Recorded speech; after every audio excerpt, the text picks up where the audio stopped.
Le périple tibétain continue pour Alsace 20, seule chaîne de télévision française à avoir été invitée au Tibet.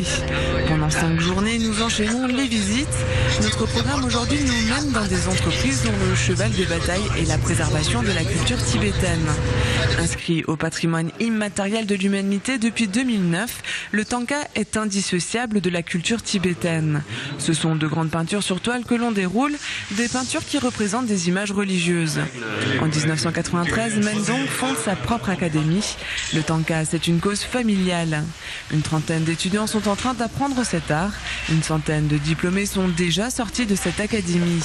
Ici, pas de frais de scolarité, la majorité de ces étudiants sont pauvres.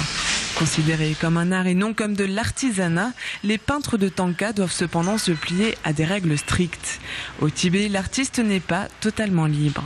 En tant qu'artiste, on doit être un peu créatif.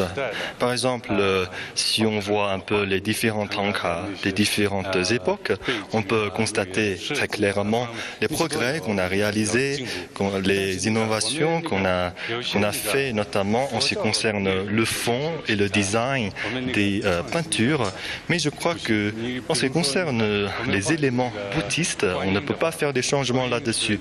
Il n'est pas question de faire l'innovation là-dessus. Par exemple, si on veut peindre un Avalokitesvara, ça doit être blanc, donc on ne peut jamais le peindre en noir. Réputé aussi le tapis tibétain, un métier ancien et traditionnel, une histoire de plus de 900 ans. Avec les tapis persans et turcs, il fait partie des 3 tapis les plus réputés dans le monde. Siren Suoga produit près de 8000 m² de tapis par an. Elle a fondé cette petite entreprise en 1975. Aujourd'hui, elle emploie 108 personnes, dont 80% de femmes. Son carnet de commandes est plein jusqu'en 2014 et elle compte s'agrandir et recruter 150 personnes. Son chiffre d'affaires est de 8,5 millions de yuan. 60% de sa production part en Chine. Le reste est vendu à l'étranger, au Japon, mais aussi en Allemagne.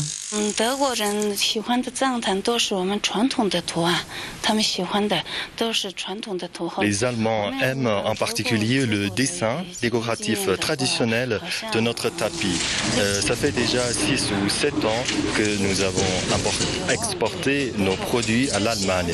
Donc si aujourd'hui nous avons toujours travaillé pour conserver les dessins décoratifs traditionnels sur ces tapis, c'est notamment pour satisfaire aux besoins des clients étrangers tels que les Allemands et les Américains.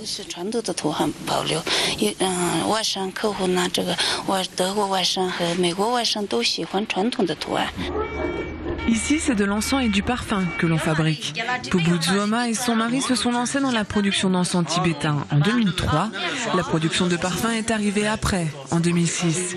Le parfum possède une histoire plus récente, il n'a que 230 ans au Tibet. Le couple a hérité de la pharmacopée et des recettes secrètes d'un Bouddha vivant de 70 ans.